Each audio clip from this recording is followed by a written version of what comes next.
Welcome to Good Game, the show for gamers by gamers. I'm Hex. And I'm Bajo. This week on the show, a deathly ride through the nether realms in Darksiders II.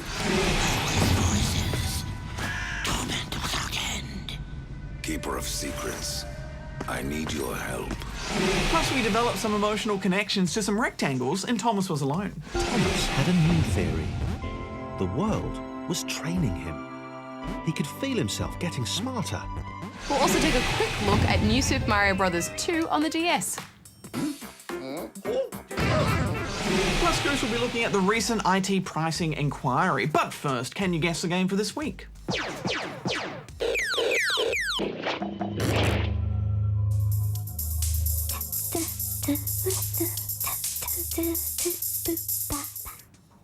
right, well, I'll mind your chair while you go read the news. Okay, take good care of it. Oh, I will.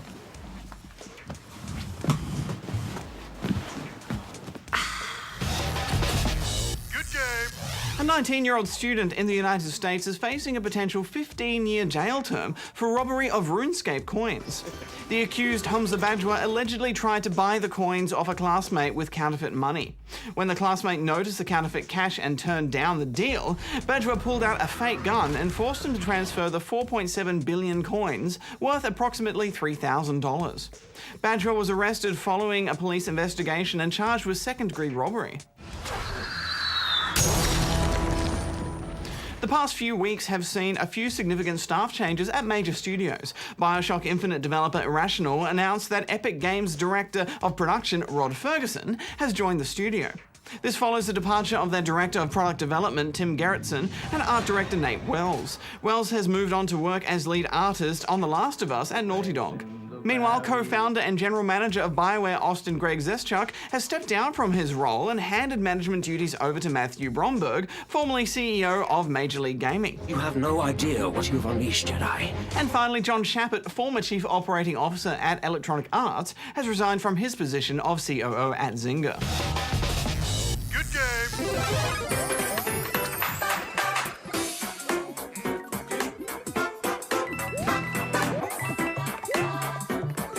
Yes, Mario is back again in New Super Mario Bros. 2 for the DS, a follow-up to the popular Wii and DS titles. And after fully embracing the 3D environments in his last adventure, he's returned to his side-scrolling roots in this retro revisit. Badge, I remember having a go at New Super Mario Bros. Wii for calling itself new, and really this is just more of the same. I mean, again, the series seems to be relying more on nostalgia than anything for appeal, and it's hard to find anything actually new about it. I know what you mean, especially with the story. I know the story isn't a strong point with Mario, but literally 20 seconds after waving goodbye to Princess Peach after she's rescued, this happened.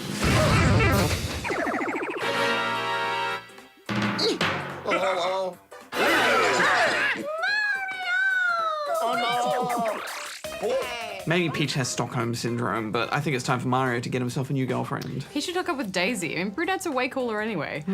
But every other aspect of the game ticks every box that a Mario game should.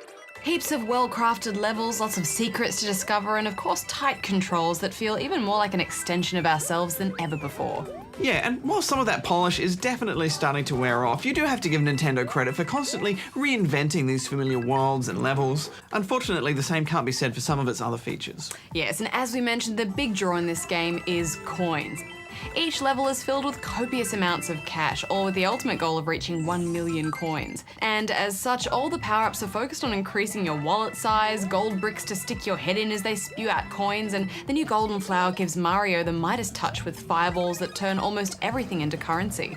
And while that does cater to the mad collector in all of us, the shine starts to wear off pretty quick. Plus, 100 coins still equals an extra life. That means by the time I'd done my first playthrough, I had 120 extra lives at the end. Where's the challenge in that? Yeah, and with that white, invincible Tanuki leaf making a return, it just feels too simple. I'm just not a fan of how easy these games are getting. You lose all that sense of achievement when you can just blast through something like this, and it's only the last area that really starts to challenge you. Yeah, it definitely feels like the series is focusing a lot more on capturing a younger audience than creating any sort of challenge for old school Mario fans, especially after the Donkey Kong series did such a good job of reinventing itself with some seriously challenging but, you know, still accessible platforming. Yeah, there's no reason why younger gamers can't be challenged as well. Exactly. To add to the longevity, there's now a coin rush mode that allows players to race through 3 random levels collecting as much moolah as possible. You can then compete against other 3DS owners using Street Pass to see who has the best times and scores. Another addition we have seen before is co-op mode, but with only 2 players available via Wi-Fi and no puzzles or levels specifically designed for that mode, it just feels a little bit tacked on, and it's a lot harder to control on that small screen as well. I felt the same way about the 3D. It doesn't add anything to the gameplay here. It looks fine, but really it's just blurring the background for a bit of depth. It's not like Super Mario Land 3D where it actually made a difference. There's no denying though, there is still a lot of fun to be had here. The short levels are just perfect for gaming on the go, and there's heaps of secrets to be found in a second playthrough. But I can't shake the feeling that Nintendo really have to step up their game and bring something original to this series, because I really don't think that next Wii U title is going to do it. Yeah, I've only had a quick play of that Wii U title, and it really did just feel like a 2D Mario game with some touchscreen interaction. I'm all for reinventing older games, and nostalgia, is a big part with Mario, but I'm starting to feel like I'm just going through the motions with some of these, so I'm still going to give this 7 out of 10 though. It's 6.5 from me. Now, later on we're going to have a look at Darksiders 2, which is all about coins and loot and chests, but first, can you guess where these chests are from?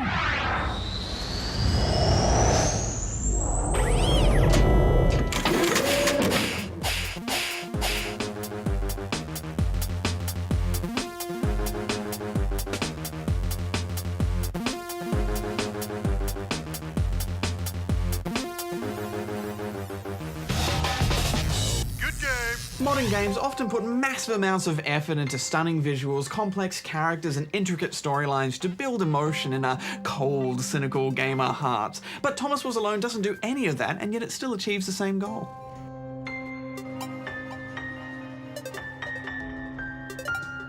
When the game starts, you're given an idea of a story. A text box explains something about an artificial intelligence program failing. Then the game's narrator introduces you to the little red rectangle Thomas, who finds himself sentient and alone.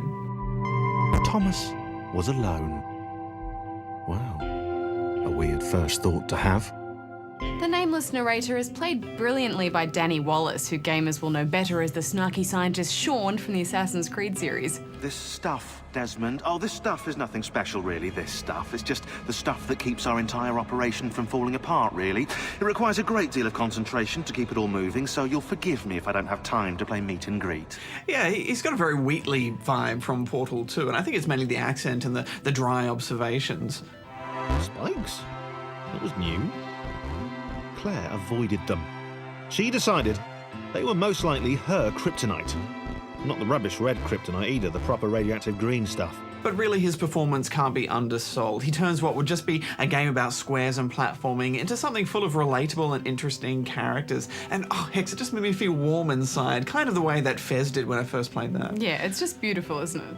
As you progress, you'll meet more and more AIs in the system, and it soon turns into a great ragtag group of quadrilaterals. Mostly they either hate or distrust each other when they first meet. Chris stared at Thomas with pure hatred. He seemed so very happy at their situation. Only Chris could get to it. What would it do? What new opportunity might this switch open up to him? Grace. Another chance for Thomas to jump slightly higher than Chris. How fortunate. But soon become friends as they overcome challenges together. And each one has its own unique characteristic. For example, one can't jump very far, the other one acts as a bounce pad, and one can operate in a realm of anti-gravity. And they all have the personalities to match too. For example, the big blue cube Claire thinks she's a superhero because she can float. She'd need a cape. There was no getting around that. You couldn't be a superhero without a cape. While the purple rectangle Sarah has a superiority complex because only she can double jump. A single jump each? These were truly weak creatures. They possessed heart, though. The bouncy pink rectangle Laura has trust issues because people dislike her for her bounciness. She began to worry that he was just using her like all the others had. They'd all bounced too, and then they disappeared when her back was turned. And the orange cube Christopher, who develops a bit of a crush on Laura after bouncing on her for a bit. Was it too early to refer to Laura as his girlfriend? Only if I say it out loud, he told himself. Hex, I loved how these shapes all had such strong personalities, and I found myself imagining little conversations between them as I played. Yeah, and the gameplay seems to add a real sense of friendship and teamwork between them all as well. They'll create stairways and platforms to help those who can't jump very high, or use the cube as a boat to ferry her friends to safety. There were reasonably sized bodies of water to cross. Despite its title, this is a game about friends coming together, and underneath it all is a little message about finding our place in the world and how we're all different and have different strengths and weaknesses, but when we come together and work as a team, we can accomplish great things. James still felt weird, but he realised now they were a crew of weirdos. It would all be down to 7 rectangles with very different relationships to gravity. I know it sounds cheesy, but this is genuinely a heartwarming game, and you get attached to the little personalities and their personal struggles. Thomas could have sworn the world was becoming more complicated. There is a great difficulty curve here, though. Things start off really basic, but gradually build into more complex levels, easing you in perfectly to its mix of platforming and puzzle solving. It's not hard though, and it's unlikely you'll be stumped for very long, and if your game gets wiped out, they'll usually just respawn by, so there's not much punishment. And the music fits perfectly as well. It's a wonderful blend of chiptunes, synth, strings, and guitars. It's simple, but I don't know, it's inspiring and it really sets the mood. Yeah, I was surprised how much I like this game. I found myself chuckling the whole way through, so I'm giving it 8.5 out of 10 rubber chickens. I really enjoyed it as well. It's 8.5 from me too. Thomas knew he'd never meet Nathan Fillion or a Transformer. He'd never get to visit Gotham City or eat at Moobies. It didn't matter. While we're talking about simple games that create emotion, recently a fellow tweeter by the name of The Leechy sent us some links to a couple of games that do just that. Actually, they're not games. That's what they're called. Not games. One is called Loneliness and the other is Freedom Bridge. And they're both free games and don't take very long to play, but they're also quite interesting for what they are. Yeah, each of these games carry a world message, but also successfully create certain emotional responses. We had some great discussions in the office about how we each approached each of the games and what our emotional reactions were, and we had such a wide range of experiences with such simple mechanics.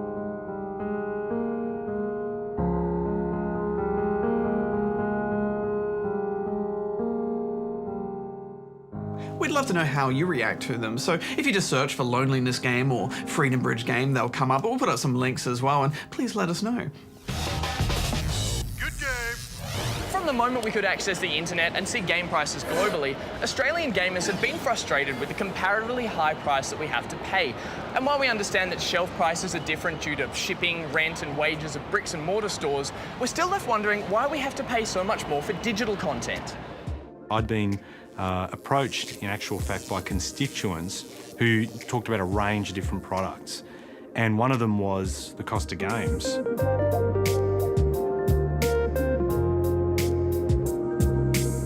Spurred on by concerns from his constituents, Ed Husick led an inquiry by the Federal Parliament into why digital products cost more in this country than other regions.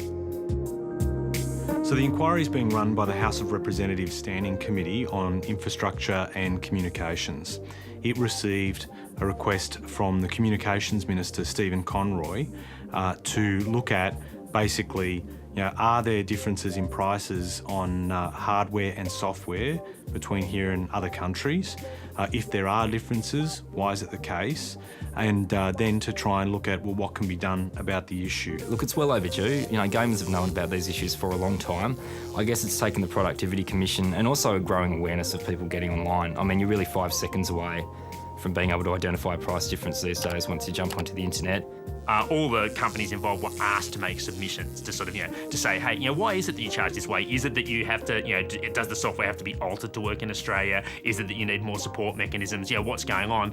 And the answers were not very convincing. Now, nobody was able to demonstrate that they needed to make those differences, or that, you could come up with a reason why Photoshop was twice as expensive.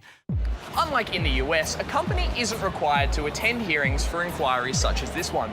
And unfortunately, we saw the likes of Apple, Microsoft and Adobe exercise that right. Apple made a submission, but only on the grounds that no one else could see it. Microsoft made a submission, but wouldn't actually front up in public to defend it. Adobe didn't make a submission at all.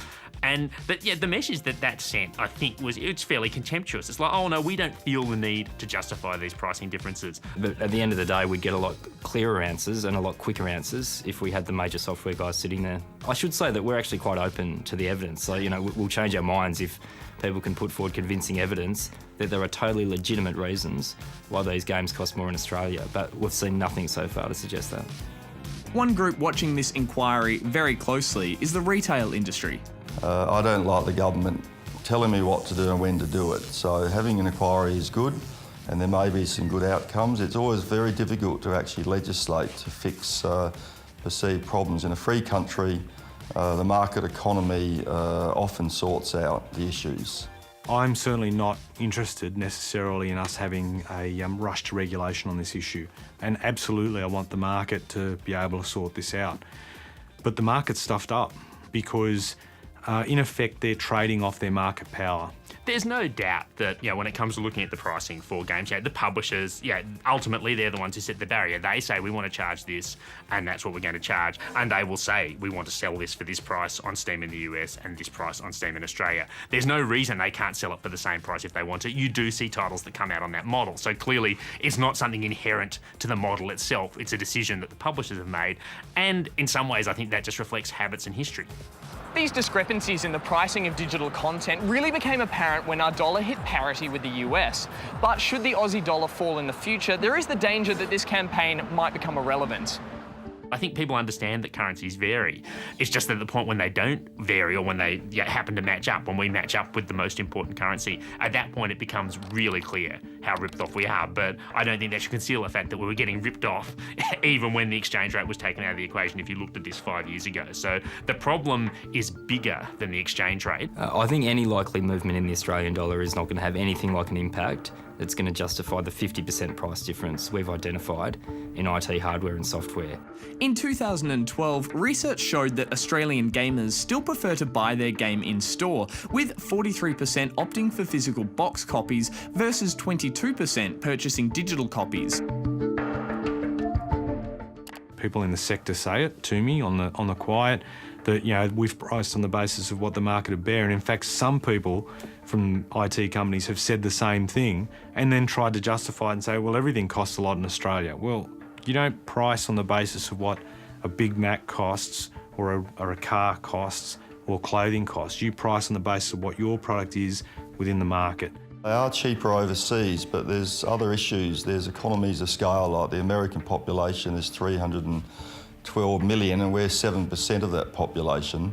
So to distribute games in Australia, which is the same size as America, there are obviously higher costs and there's higher wages in Australia generally than America and higher rents in Australia. So that would be part of the reason that games are dearer in Australia.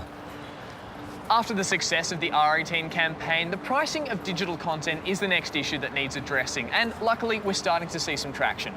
Just the fact that it's been brought to public attention and that it's been highlighted is going to be the most important thing, because arguably there are people who don't realise this is going on. They think, oh well, I'm just buying this, I'm just getting it through the iTunes store, I'm just going into Steam. They haven't realised that what they're being directed towards is different purely because of where they are. What you're having is a generational change. That is, as people in government have gone, you're getting people who've actually got games themselves. I've got Xbox and got a console myself. People have become familiar with the issue and as a result are much more conversant, able to deal with the type of issues at hand. I think we will pay less in the future, regardless of what the inquiry comes up with, because this is the trend that we have seen certainly with all entertainment media, and digital distribution is making that even more pronounced. So prices are going to keep coming down, but we're going to go through a lot of ugly speed bumps getting there, and this current pricing situation is a really visible example of that kind of speed bump. Thanks, Goose. In the first Darksiders, you played as War, one of the four horsemen of the apocalypse, charged with keeping the balance between good and evil in the universe. War has also been accused of triggering the current apocalypse by the Charred Council, so they locked him up. I answer the call.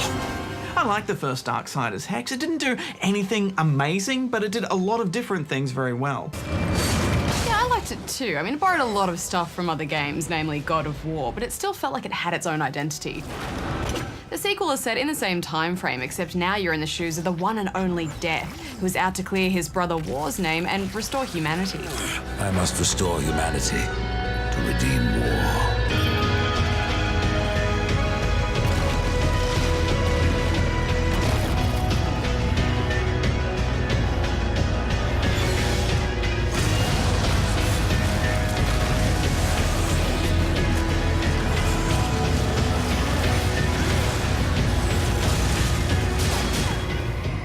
a complicated storyline, and it can be hard to follow even with that previously on. Yeah, we've seen the devs talking about how hard it is creating a fiction from scratch and starting with a blank slate, but at the same time it's fascinating and interesting because they've got free reign of this entire universe and mythology, and you can tell they're having fun with it.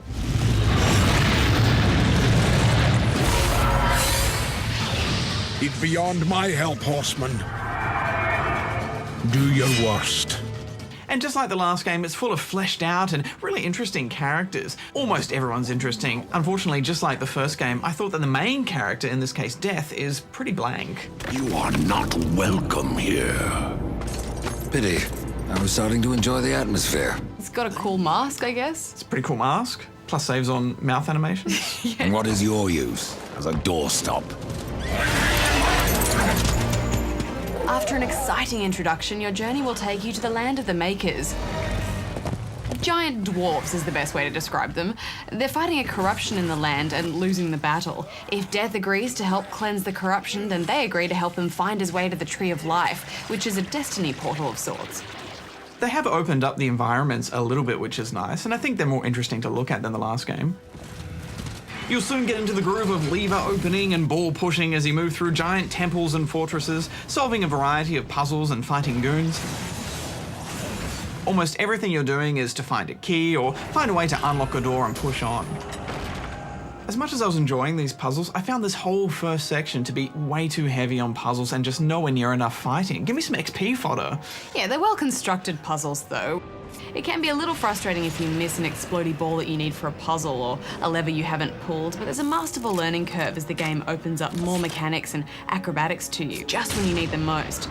There's also some really clever ideas, especially when you start using explosions to push objects under doors or move things around. I imagine if you went away for a week and then came back to this and tried to figure out where you're up to, it would be quite confusing, but in general, I really enjoyed the puzzle section. We recently spoke to Jay Fitzlov, who's a producer at Visual Games, about the differences between War and Death and how they move and fight in each of the games. War was slow, and he could climb walls, but it'd be like him just slowly lumbering his way up or climbing, just strength and powering his way through.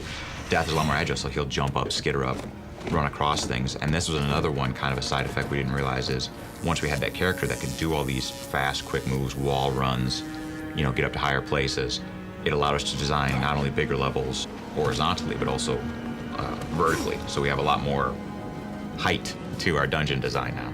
And you can see that full interview on the website. God, he's so fast, isn't he, Death? I mean, moving about as him is just a joy. Yeah, he is very quick and it's so polished, that movement system. The grapple can be a little fiddly at times, but it is also useful in combat for pulling enemies towards you. I was having an okay time in the Makers area, Hex, but then 7 or 8 hours in, things changed dramatically.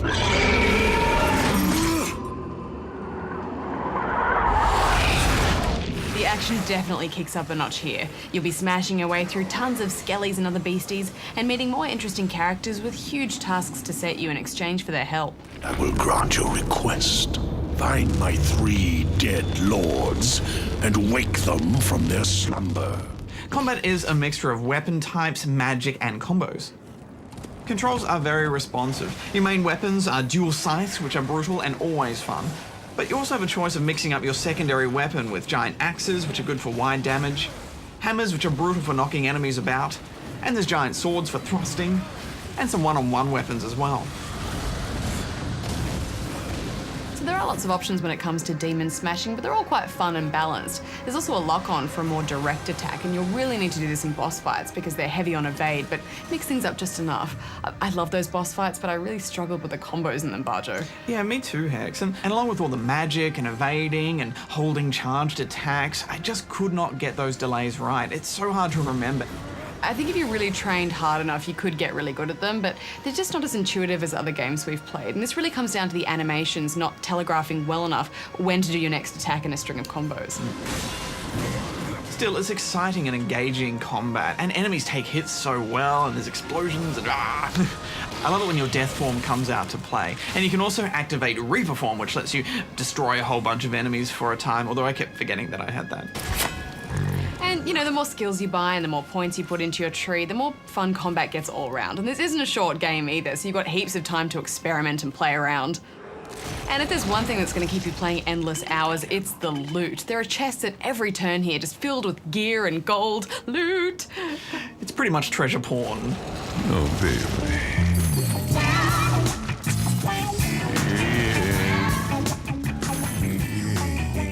You can sell off extra gear, but every now and again you'll get a possessed weapon, which you can upgrade yourself by feeding it other gear. Fresh merchandise. It's a pretty big trade-off though, and I'm not sure it's worth doing early on considering how much gold gear is worth, but I always love it when gear is represented on your character. Yeah, me too. And I just love running with that giant hammer out. Who's gonna get my hammer? You are. There are some online features we couldn't test out, but we did play with the Crucible, which is a wave mode where you can go up against heaps and heaps of enemies coming at you at once and then get rewards. It's pretty tough though. What did you think of the visuals, Hex? I quite like that Warcraft-style character design, and there are some beautiful moments with huge creatures lumbering about, and even a lot of the Rings sort of Ent-style homage. It is a mixed bag though. I mean, a lot of design is reused, but they still do a good job of keeping each area feeling different. It's only when you get stuck somewhere that you start to get a bit sick of the look of a zone. I think the whole thing is a bit visually dated, technically as well. We played this on all platforms, PC, PS3 and 360, and there is a slight jittery feel to the whole game. This is in part with the camera being so rigidly fixed on you that there's no ebb and flow. You need that dead zone so it's not jumping all over the place. It's almost too responsive. The console hardware struggles a little bit. There is a bit of screen tearing, which I found distracting, and happily you don't have that on the PC version, and you've got VSync as well, but the textures aren't any better on the PC version. So I wish the whole thing was a bit sharper and a bit more detailed. The best part about the PC version is that you don't get any menu lag when you're flipping between all of the menus, and there is a bit of that on the console, which I found frustrating. You with your frame rates and your loading. I feel like you labour this point a little bit too much, Barger. PC Master Race, Hex. Yeah. This stuff's important. Whatever. I know none of this. How is it I have remained so blind? Look, I really liked the painterly look to the backdrops though. I think even though it's a 2D background, they really made that work.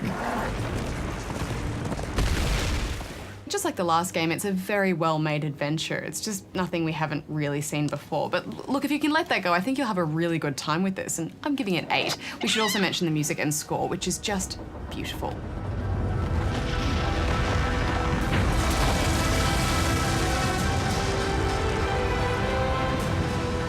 I stayed with this for the interesting characters and dialogue, and also that combat is spectacular to look at, so I'm giving it 8 out of 10 as well. So did you guess the game for this week? It was, of course, Conkers Bad Fur Day. English studio Rare reversed its cute and cuddly expectations for Conkers' potty-mouthed humour. It was first released on N64 in 2001 before being sexed up a few years later on the Xbox. Plus, it had one of the best Grim Reaper appearances ever. And we simply can't mention Conkers Bad Fur Day without making reference to the incredible song. It's about poop. Poopies. I am the great mighty Pooh, and I'm going to throw my shit at you. A huge supply of tish comes from my chocolate starfish. How about some scat, you little twat? Next week, we'll be reviewing a game very near and dear to you, Barjo. Oh, that's right. It's time to unleash Grimlock in Transformers Fall of Cybertron.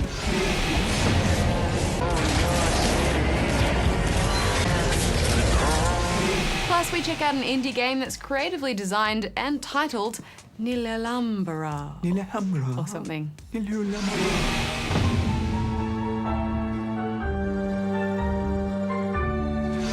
we're happy to announce that an Android version of the Good Game app has been in the works for a while now, and it's nearing completion, so we'll let you know when that's finished. Thanks for tweeting, tweeters. Till next time, may all your games be good ones. Hex out. Barjo out. Hear the Transformers noise again? You're not getting any better at it. Well, how do you do it? Tell me. That is pretty good. That's pretty good.